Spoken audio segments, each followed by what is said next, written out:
Muy buenos días, muchísimas gracias a mi amigo doctor Manuel Muñoz por su gentil presentación para hablar de un tema, yo diría que el tema menos quirúrgico de la mañana y ciertamente un tema en el que no les puedo presumir mucha experiencia, pero vamos a tratar de revisarlo lo más rápido y lo más útil posible. Vamos a hablar de su definición, de lo que se sabe en resumen de su fisiopatología, cuál es el cuadro clínico, haciendo énfasis en las escalas de severidad, cuáles son los métodos diagnósticos y el foco principal de la plática, si existe alguna manera de prevenirlo y cuáles son las formas de tratarlo.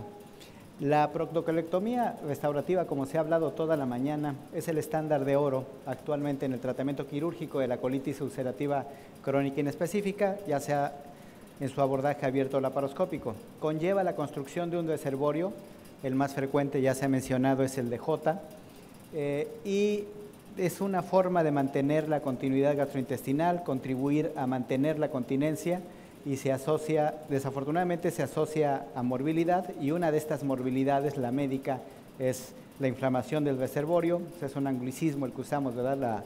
La pouchitis, ¿no? La pouchitis. Esta es la publicación original del reservorio en J, que también, como se ha mencionado a lo largo del día, es el más sencillo de hacer. Tiene sus pros, tiene sus contras, pero sin duda es el que hacemos con mayor frecuencia.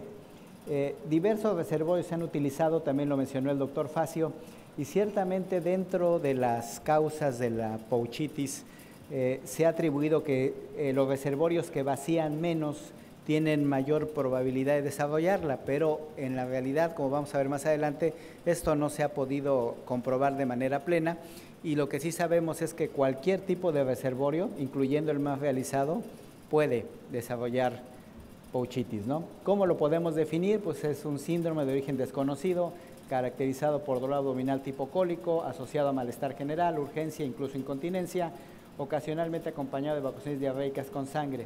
Esta es una de las muchas definiciones que encontré.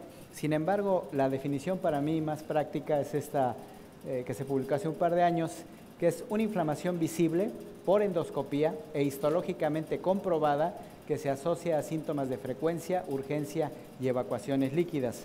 Esto es, tenemos que tener los síntomas con la comprobación endoscópica e histopatológica, porque sí hay entidades nosológicas que pueden presentar síntomas similares, de tal forma que no debemos presumir o asumir que es una pouchitis si no tenemos una corroboración endoscópica y histopatológica.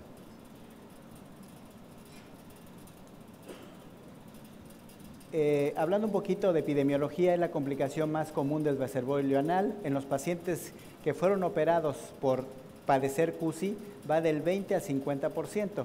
Hay una diferencia clara con los pacientes que se operan por poliposis adenomatosa familiar, que solamente van del 0 al 11%, y esto habla o se ha hipotetizado que tiene que ver con la fisiopatología de la enfermedad. Los síntomas crónicos que afectan la calidad de vida de los pacientes. De hecho, a este grupo de enfermos les recuerda el CUSI, y la realidad de las cosas es que continúa siendo un enigma clínico.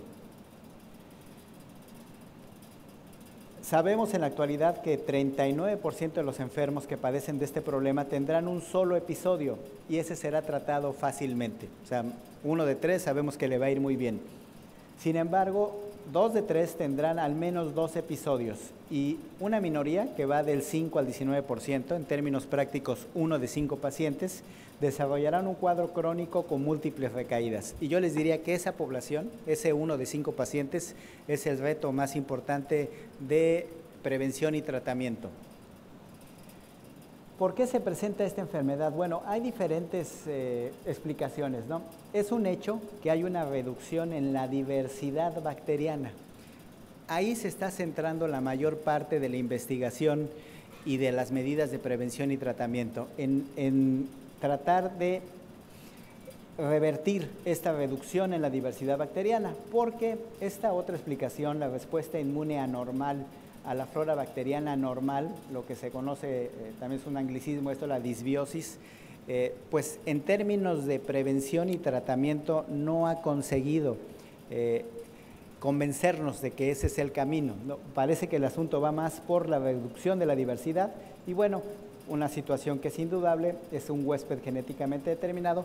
Sobre todo sabemos que los pacientes que padecen colitis ulcerativa crónica inespecífica, pues tienen cierta predisposición genética para desarrollar ese tipo de problemas.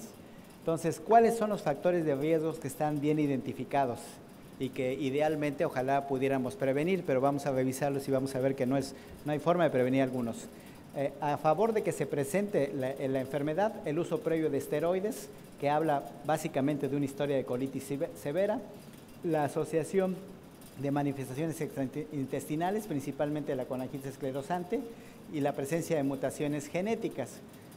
Curiosamente, en contra, pues son los pacientes que fuman, que ya lo hemos visto que en enfermedad inflamatoria intestinal el tabaquismo tiene modificaciones a favor y en contra. Entonces, cuando vemos cómo puedo yo seleccionar bien a un paciente, pues no, yo no le puedo modificar nada de esto. Lo que sí puedo es saber que un paciente que operé con esta historia tiene mucha posibilidad de desarrollar el problema. Ahora, los factores de riesgo posoperatorios, reservorios voluminosos y con problemas de vaciamiento. Como les decía, sabemos que esos reservorios, básicamente los S con largas asas eferentes de salida, que tienen problemas de vaciamiento, se vio que podían tener un poquito más de problema de pouchitis, la presencia de los anticuerpos antinucleares, el flujo del contenido intestinal. Este es otro factor que está bien identificado, el consumo de medicamentos antiinflamatorios no esteroideos, y todo esto tiene que ver con pérdida de factores tróficos de la mucosa y mayor toxicidad de los ácidos biliares. Entonces, de esto, ¿qué puedo yo hacer para modificar al paciente que tenga menor riesgo? Pues evitar reservorios voluminosos y tratar de que esos enfermos no consuman AINES, porque eso los va a colocar en un riesgo más elevado. Ahora, el diagnóstico, pues hay los criterios de San Marcos, mayor de 6 evacuaciones diarreicas al día, con este aspecto endoscópico, y en el aspecto histológico, una infiltración leucocitaria que puede llevar al paciente a la presencia de úlceras. Y es muy importante tener un índice de actividad. Aquí tenemos de los más utilizados, el PDAI, que involucra el aspecto clínico, que con todas estas variables de frecuencia de evacuaciones, de urgencia, de sangrado, de fiebre, y que involucra también el aspecto endoscópico, la inflamación con todos sus grados y los cambios histológicos, de tal manera que estos índices de actividad nos han permitido poder comparar comportamiento de grupos de pacientes y comparar eficiencia de resultados. Es importante clasificar de entrada, pues excluir a los pacientes que tienen una forma diferente por AINES, o que es un Clostridium difficile, o que es un problema isquémico, y quedarnos realmente con las verdaderas pouchitis, que pueden ser agudas o crónicas. El corte de caja son las 4 semanas, si responde o no a antibióticos, y si se hace dependiente de antibióticos, y en cuanto a la actividad, que van de no activa a actividad severa, y la distribución. Entonces, todas estas cosas las tenemos que tratar de contestar, recordando las cifras estadísticas que les di al inicio. 1 de 3 va a tener un episodio que con un ciclo corto de antibióticos se va a resolver, y solamente 1 de 5 va a caer en el grupo que vamos a tener que estar tratando de manera continua. Es importante en histología distinguir los cambios normales que hay en un tipo de inflamación, digamos lo normal, con cierta metaplasia intestinal por el cambio de la flora y la estasis que provoca el reservorio, con la inflamación anormal, ¿no? Pero bueno, este es un trabajo que nuestros amigos los patólogos hacen mejor que nosotros. Ahora, ¿cuál es el tratamiento ya? Yo tengo el paciente ahí, ¿cómo lo voy a tratar? En la actualidad, lo que se sugiere, la primera línea de tratamiento tiene que ser la ciprofloxacina, que tiene un efecto antiinflamatorio bien claro. Le vamos a dar 1 gramo diario durante 7 a 14 días. Tiene un mejor efecto que el metronidazol en cuadros agudos, y la dosis de mantenimiento, cuando tenemos ese 1 de 5 pacientes con cuadros frecuentes, vamos a dar de 250 miligramos a 1000 miligramos cada tercer día. Entonces, nuestra primera línea de contacto en este momento, lo que recomienda la literatura, es la ciprofloxacina. La segunda línea es lo que fue muchos años la primera, el metronidazol, de 20 a 50 miligramos por kilogramo por día, divididos en 3 tomas por 7 a 14 días. El problema, digo, aquí en México lo utilizamos muchísimo, ¿no? Sabemos cuáles son los efectos colaterales más frecuentes: náusea, cefalea, sabor metálico. Sabemos que su efecto además del antibiótico, es la neutralización de radicales libres, mantiene remisión, el problema es la toxicidad en uso crónico y que sí hay un 10% de resistencia. Otros antibióticos realmente se han intentado para ese cuadro agudo, pero no han funcionado igual. El más descrito es la rifaximina, es menos eficaz, realmente su tasa de éxito en cuadros agudos es muy baja, es mucho más útil en la prevención de recaídas, ahí tiene un 65% de éxito. Y también en cuadros refractarios, su mezcla con metronidazol o con ciprofloxacina son un plus para aquel paciente que de inicio no nos responde a un solo antibiótico. ¿Qué pasa si el paciente no nos responde ni a un antibiótico solo ni a la asociación de antibióticos? Ahí ya empezamos a entrar en problemas. Una opción son los esteroides, la budesonida, 9 miligramos diarios por 8 semanas oral, aunque también hay supositorios que se usan por 4 semanas y enemas. Y realmente su eficacia en casos refractarios a antibióticos de primera línea es dispar. Hay algunas cohortes que han demostrado que sirve, hay otras que no han demostrado tanto, pero es un medicamento que podemos emplear. El infliximab se ha tratado, pero eso es más útil, como todos sabemos, en fístulas. Su morbilidad es muy alta y la selección de pacientes sin fístula se reduce a pacientes que tienen inflamación de todo del intestino. Entonces ese paciente a lo mejor tiene otro problema más que una inflamación simple del reservorio. También se ha probado el bismuto en enemas de carbómero. Ustedes saben, el bismuto tiene propiedades antidiarreicas y antimicrobianas. Se emplea en cuadros agudos crónicos y sobre todo para mantener revisión, pero aquí también los resultados han sido dispares y al día de hoy no hay evidencia que soporte su uso rutinario. Ahora, ¿qué pasa con ese paciente que empieza a presentar más de 3 cuadros agudos al año? Ese paciente ya necesita una dosis de mantenimiento y ahí podemos utilizar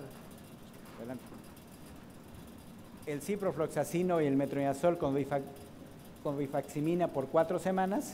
Otra cosa que nos sugiere es la búsqueda de flora resistente y reevaluar al paciente para descartar otras etiologías. Estos pacientes son complejos y son de control difícil. Y pues una cosa que en los últimos años se ha publicado muchísimo son los probióticos, el BSL número 3, 300 billones de bacterias por gramo, viables, liofilizadas, con múltiples cepas de diferentes tipos de bacterias que se dan en dosis de 3 a 6 gramos por día. Esto nos ayuda a estabilizar la flora bacteriana y evidentemente tiene un rol en la prevención porque consigue mantener remisión hasta en un 85% de los cuadros. Se ha empujado un poquito en cuadros agudos, pero no ha resultado mejor de lo que hay. Pero les diría que esto apoya mucho el hecho de que el problema sea la diversidad en la flora bacteriana más que una respuesta inmune anormal. Ahora, ¿qué pasa cuando falla la terapia de mantenimiento? Cuando los pacientes están continuamente con inflamación del reservorio, bueno, pues ahí desafortunadamente los pacientes pueden requerir nuevamente una ileostomía. Se ha visto que la sola derivación del flujo fecal mejora mucho a los enfermos y ahí se tiene que individualizar si se quita o no se quita el reservorio por la morbilidad que implica quitarlo.